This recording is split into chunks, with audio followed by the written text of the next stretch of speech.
Cumprimento a todos com a paz do nosso Senhor e Salvador Jesus Cristo. Aqui é o professor José Edmilson Júnior do canal Teológico.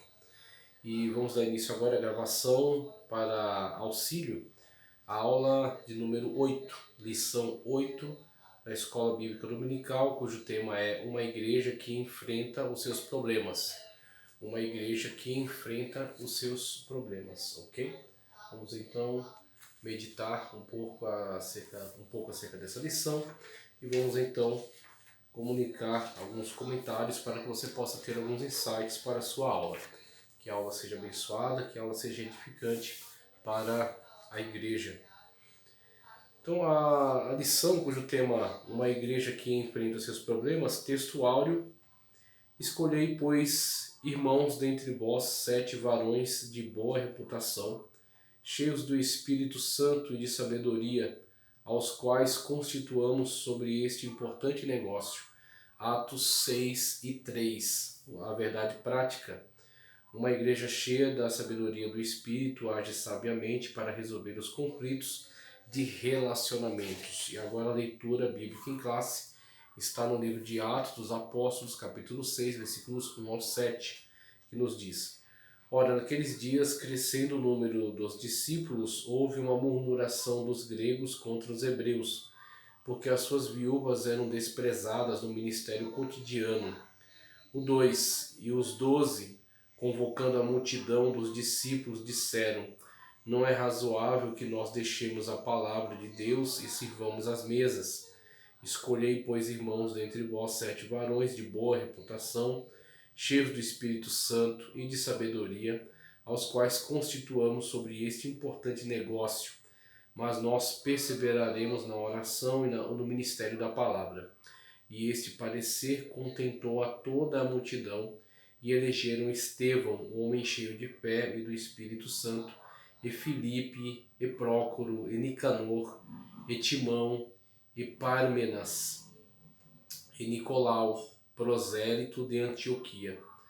E os apresentaram ante os apóstolos, e estes, orando, lhe impuseram as mãos. E crescia a palavra de Deus em Jerusalém, e se multiplicava muito o número dos discípulos, e grande parte dos sacerdotes obedecia à fé. Graças a Deus pela leitura dessa palavra.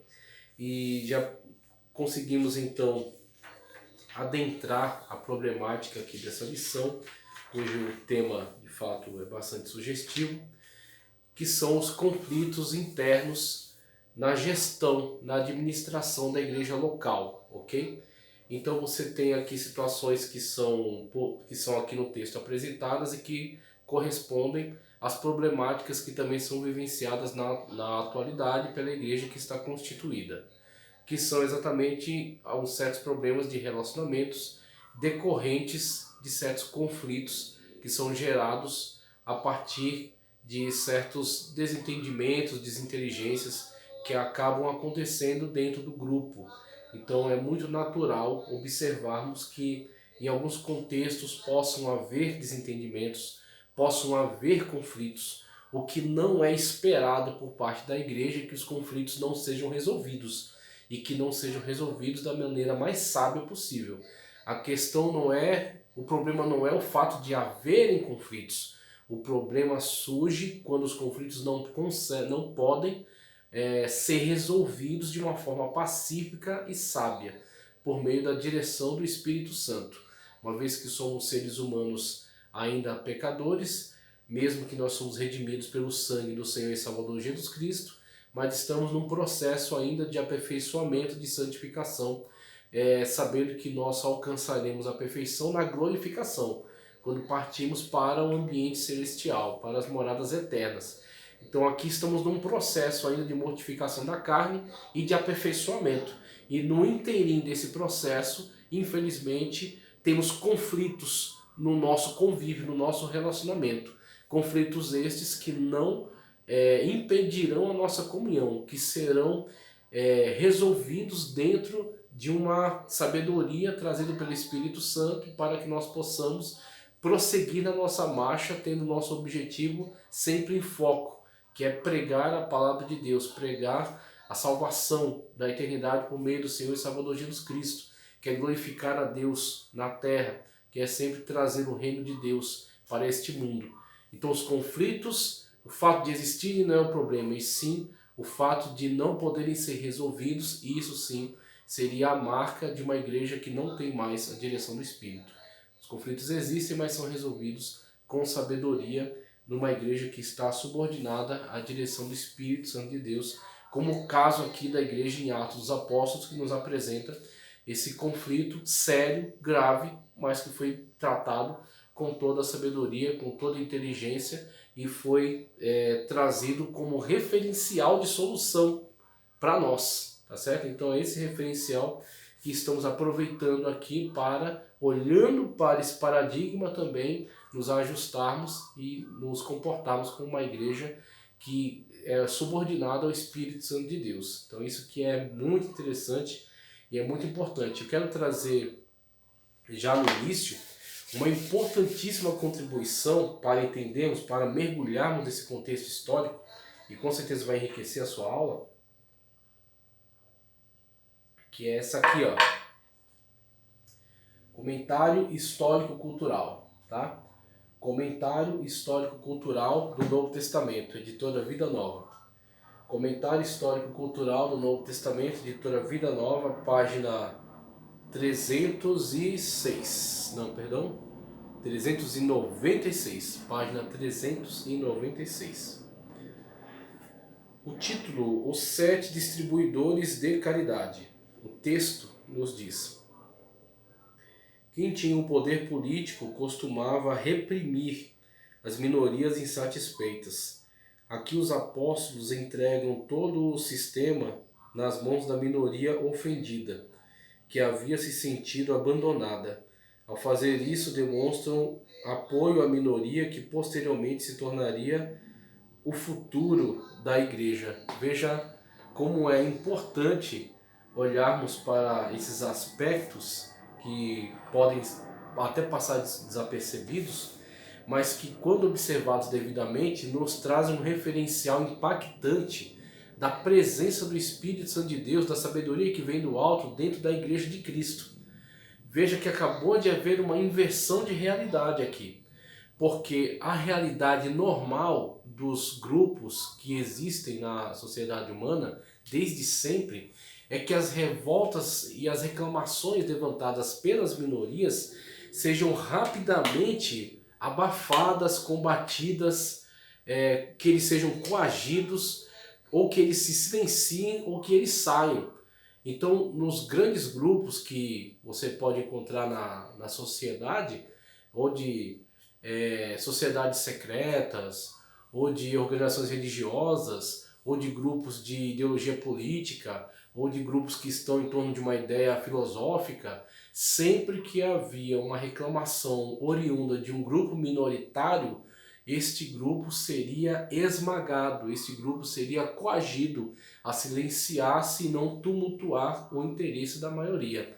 Só que quando um problema é levantado aqui dentro da igreja, que mesmo constituídas por pessoas falhas, são elas mesmas subordinadas à ação poderosa e maravilhosa do Espírito Santo, o Espírito Santo os conduzirá a uma postura que não é natural de seres humanos normais, mas os conduzirá a uma nova maneira de solucionar problemas, a uma nova maneira de se posicionar diante de certos conflitos e diante de certos desafios.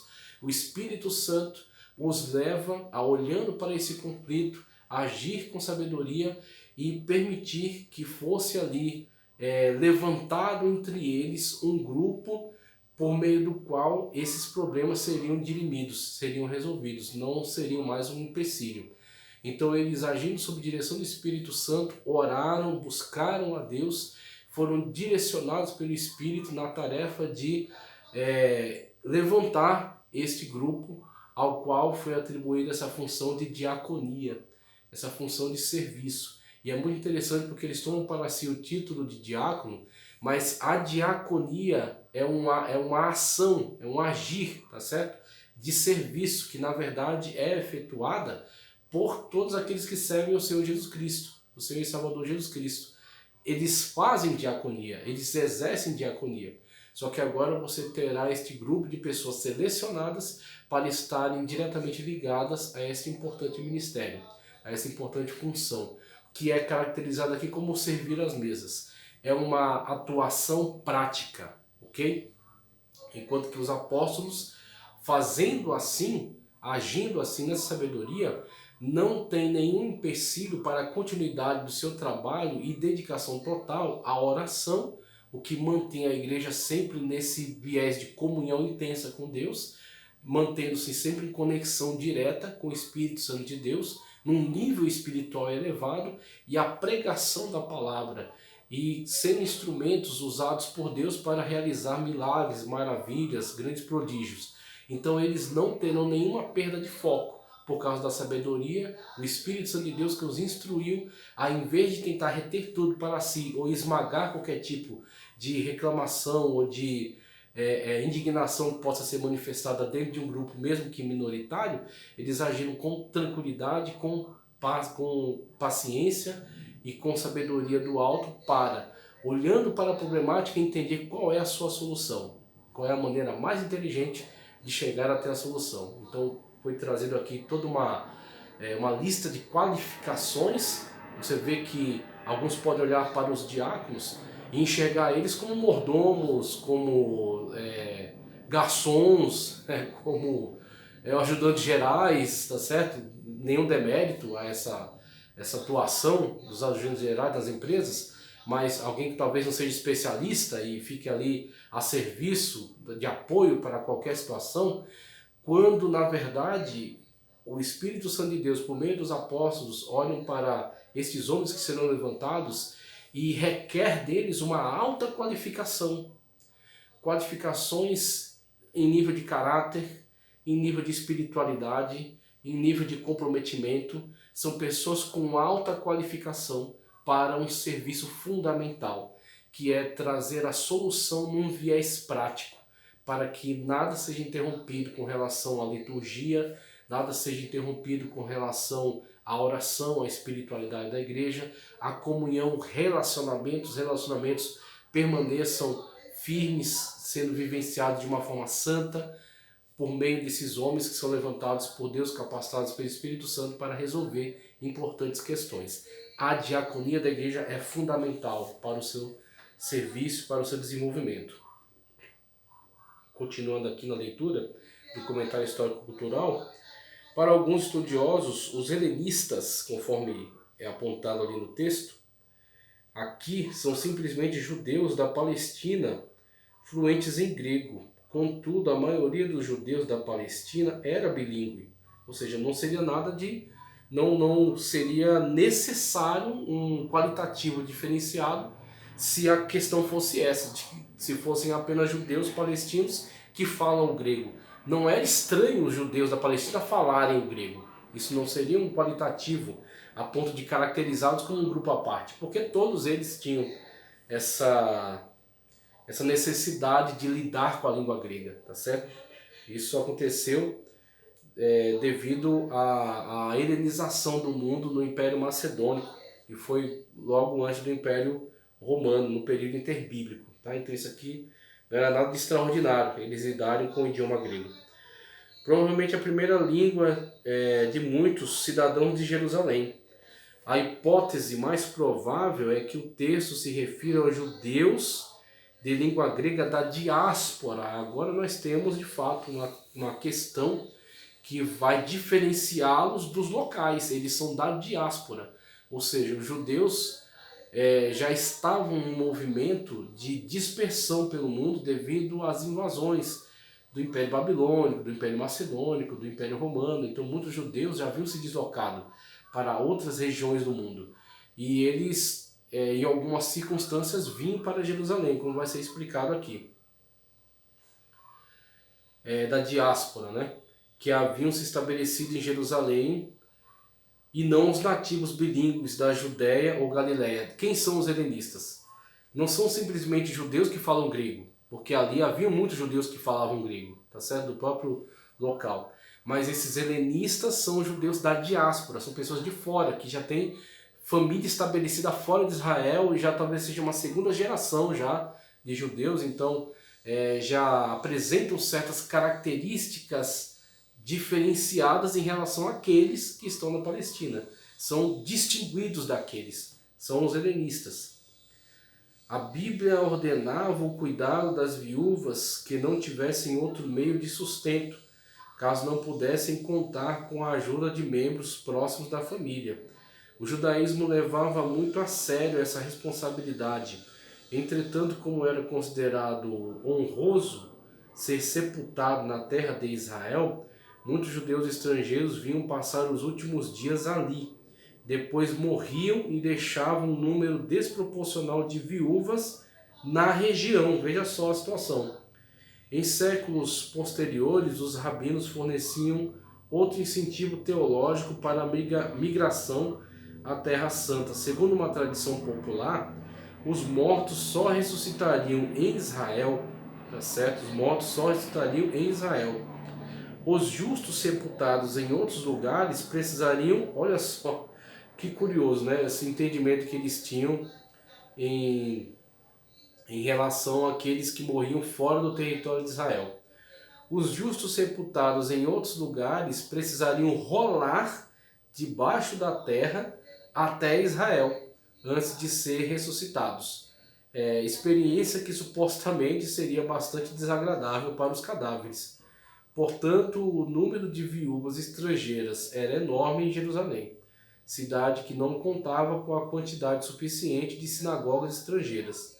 Para que os doadores de caridade suprissem todas as viúvas de forma adequada, esse problema social urbano de Jerusalém passou a ser um problema também da igreja. Então, devido a essas crenças que eram estabelecidas com relação à importância de que aqueles que estivessem morando na diáspora, em outras terras, próximos à sua morte, se deslocassem para Israel para morrer ali, porque somente ali poderiam ressuscitar, e até esse entendimento teológico posterior que surgiu entre os rabinos, de que aqueles que fossem enterrados fora de Israel precisariam rolar por baixo da terra, os cadáveres então precisariam se deslocar por baixo da terra para, estando em Israel, ressuscitar em Israel. Então foi meio que uma solução, tá certo, apresentada posteriormente para aqueles que não tinham condições de deslocar-se para Israel no final de sua vida.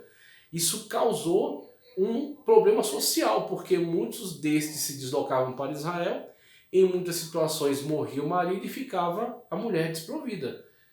Havia situações então em que havia muitas viúvas ali desprovidas, e desde os preceitos hebraicos estabelecidos na Torá, a questão da subsistência é muito importante, a questão do sustento, do órfão, da viúva, do estrangeiro, são preceitos fundamentais, preceitos importantíssimos, que são inclusive reafirmados pelos profetas, ok? Então isso criava um problema social muito grande, que já era um problema dos judeus, e agora passa a ser também um problema da igreja, e a igreja agora terá que se posicionar ante esse desafio, ante esse problema, tá certo?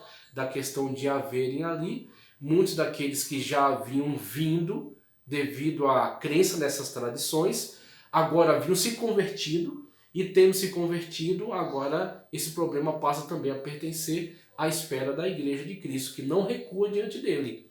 Então a pessoa veio de outro lugar, se deslocou, veio para Israel, acreditando naquela perspectiva, estando aqui, se converte a Cristo. Só que aí acontece aquilo que já era natural e que já vinha acontecendo. A situação do esposo morrer, a viúva ficar desprovida. Não haviam filhos, não haviam parentes próximos para assumir suas despesas. No caso antes, os judeus aqui cobriam isso de alguma maneira. Agora, a igreja.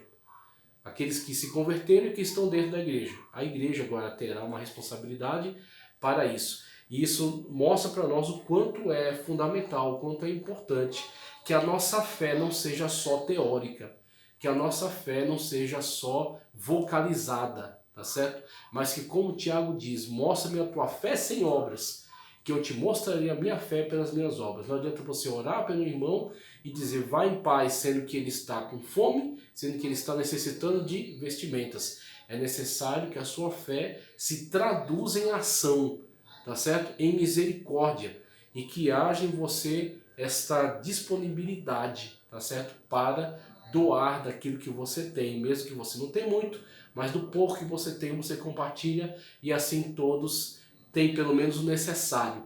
Esta foi a postura da igreja e esse tem que ser o despertamento da igreja da atualidade.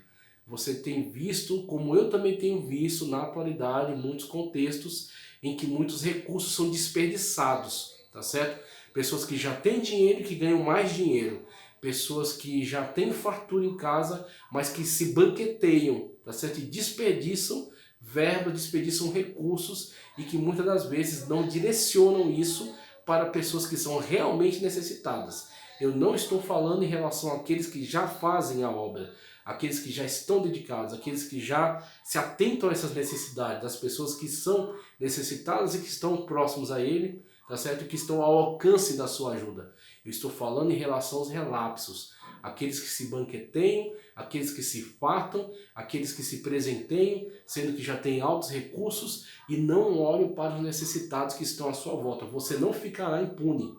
Você não ficará impune. Deus está vendo tudo isso que está sendo feito e Deus vai cobrar, tá certo? Essa é a mensagem, essa é a lição. A igreja de Jerusalém assumiu as suas responsabilidades.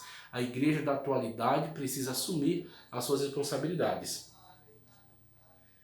E aí vai falar acerca do número 7, que é um número importante, e vai falar também, um outro ponto que eu quero ler para finalizar, 397, inscrições de sepulcros revelam que alguns cidadãos de Jerusalém tinham nomes gregos, mesmo que os pais ou avós não houvessem vivido fora da Judéia, devido aos nomes que são apresentados, que são nomes da cultura grega, né? Então isso não é extraordinário, eles já tinham essa prática de usar muitos nomes da cultura grega. Então, somente para entrar aqui na nossa lição, de fato, a introdução dessa lição exploraremos a diaconia bíblica, um ministério essencial de serviço na igreja, que nos ensina sobre o serviço ao próximo.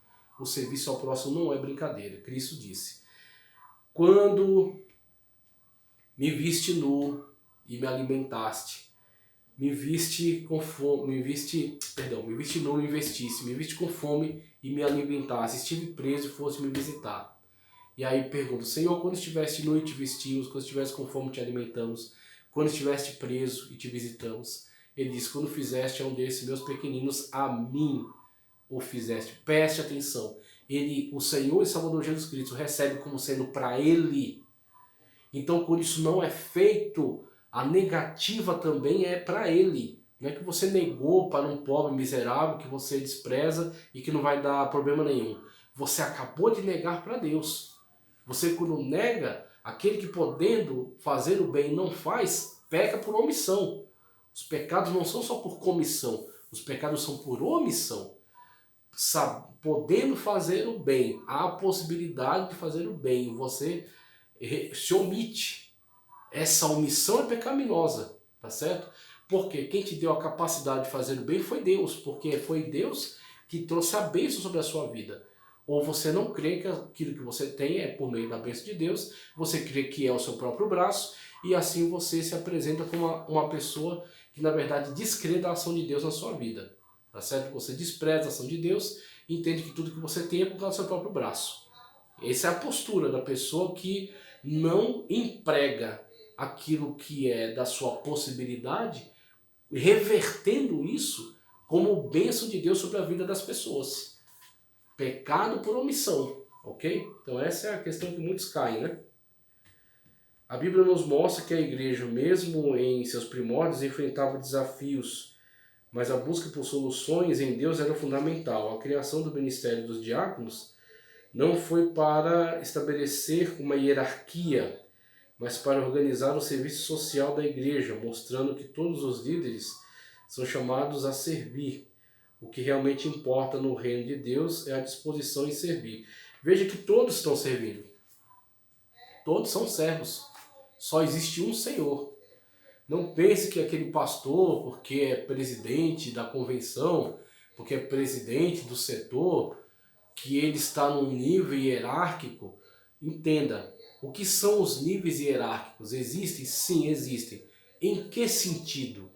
É porque é um valor intrínseco naquela pessoa que torna ela melhor do que o outro? Não.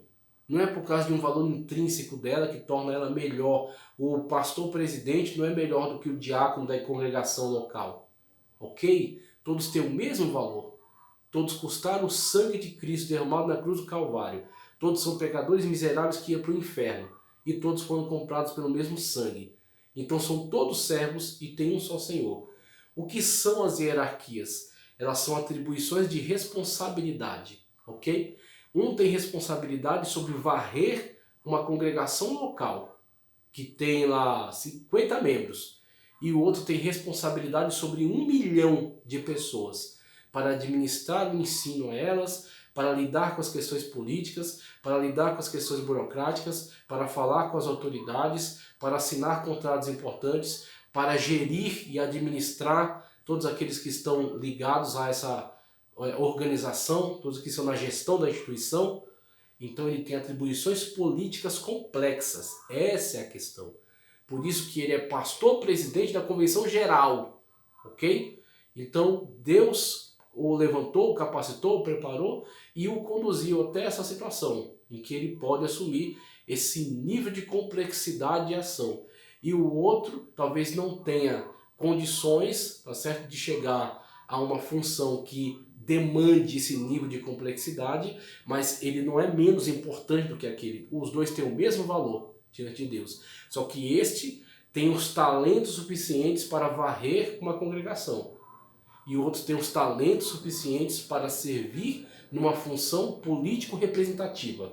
Ok? Então a questão é, diante de Cristo custar o mesmo preço, só que uns têm uma função mais complexa, outros têm outros têm funções mais simples, outros têm funções mais filosóficas, mais didáticas, outros têm funções mais práticas. E assim você tem diferentes tipos de serviço, mas todos estão servindo ao mesmo Senhor.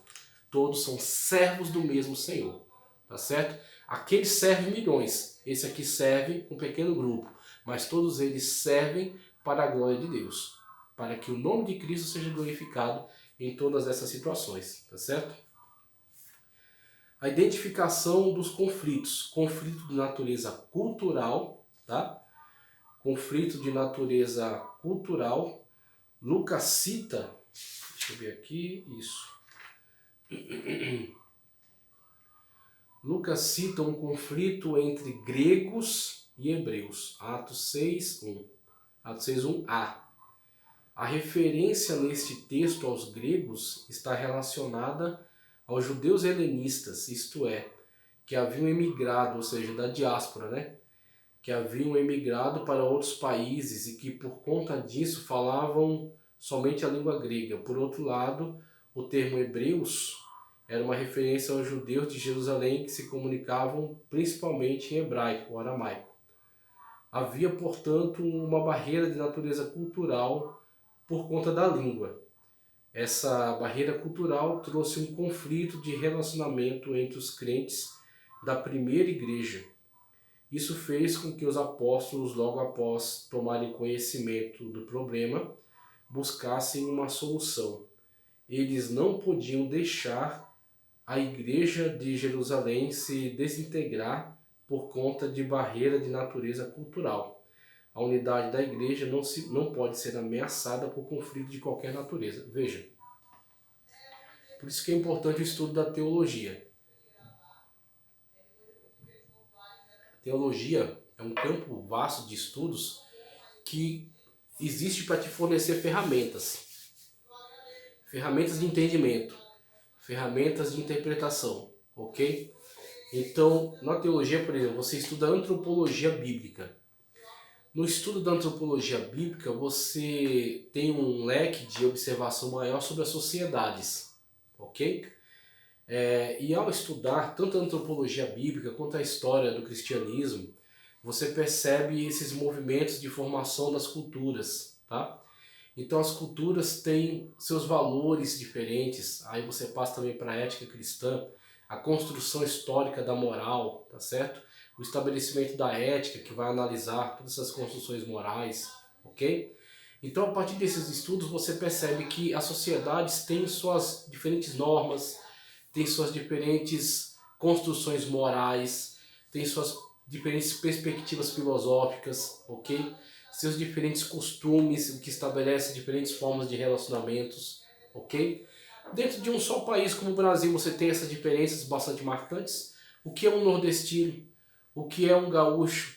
O que é um capixaba? O que é alguém que mora já numa região do centro-oeste, tá certo? São pessoas de culturas diferentes, costumes diferentes. Claro que isso não chega a desintegrar o país, mas percebe-se essa diferença na fala, no sotaque, tá certo? No comportamento, nos gostos, na culinária. Então isso causa nuances de diferenças. E ao você pegar pessoas com essas diferentes características, lembrando que em aulas anteriores eu já disse que a comunhão não requer homogeneidade, tá? Que todos sejam iguais, mas que todos estejam ligados por algo que seja acima delas. Então estabelece entre nós uma comunhão. Então eu tenho comunhão com você, você tem comunhão comigo, mesmo nós sendo diferentes, mas todos nós servimos a Cristo Jesus. Então Cristo Jesus, ele nos une num só corpo. Nós somos igreja, corpo de Cristo, tá? Então, mesmo com essas diferenças, nós temos comunhão, só que essas diferenças, elas são relevantes no sentido de que elas nos distanciam em alguns aspectos, algumas características, tá? Então isso aconteceu aqui nesse contexto. A igreja de Jerusalém, a igreja dos santos, tá certo? Uma igreja movida pelo Espírito, uma igreja espiritual, uma igreja de salvos, só que uma igreja com pessoas de características diferentes, de costumes diferentes. Havia os locais, tá certo? Chamados hebreus, que estavam ali dentro dessa comunidade judaica, oriundos dessa cultura, que construíram sua vida dentro desse arcabouço cultural, ok? E que estão recebendo agora no seu meio pessoas que são de culturas diferentes e que num contexto fora da igreja teriam talvez pouco convívio, poucos momentos de convivência, tá certo? De troca de relacionamento, tá? E agora eles estão convivendo dentro de um grupo coeso, um grupo que se reúne para oração, se reúne para ouvir a ministração, se reúne para conviver uns com os outros e que agora estão vivenciando também seus problemas, estão agora compartilhando também suas necessidades, ok? Então, devido a toda essa diferenciação de culturas, tá certo? Toda essa diferenciação, essas características peculiares de cada um, isso vai acabar causando estranhezas também. Então, mesmo que o Espírito Santo de Deus traga a solução, e isso é maravilhoso porque isso acontece, o Espírito Santo de Deus conduz a solução, mas isso aconteceu dentro de um